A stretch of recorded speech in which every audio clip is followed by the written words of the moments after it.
আজকে খুব ইজি একটা উপায়ে গাজরের হালুয়া বানাচ্ছি। গাজরটা আমরা প্রথমে গ্রেট করে রাখছি, আর এখন এখানে একটু বাদাম ভেজে নিচ্ছি। এরপর কড়াইতে সামান্য একটু তেল দিয়ে দিতে হবে।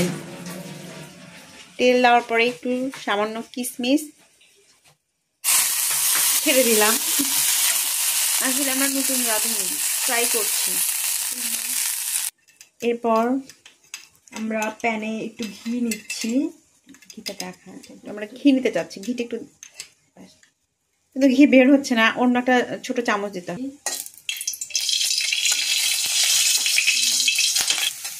বল, আমরা এখন গাজরটা তেলে নাড়াচাড়া করে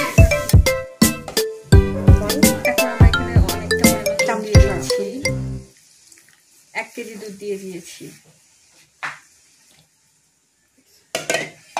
ইভেন আলতো ভাবে ওটা নাড়তে হবে।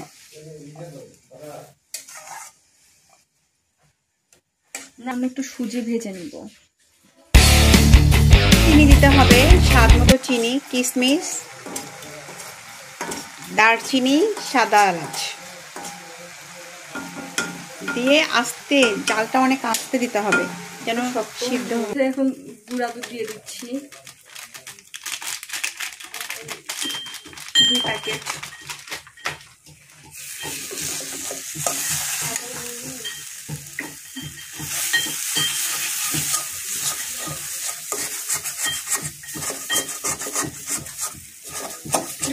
এরপর কিশমিশ এবং বাদামের গুঁড়া ছিটিয়ে দিলাম।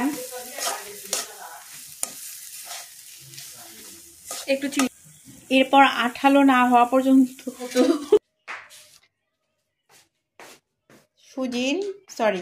গাজরের হালুয়া ডান।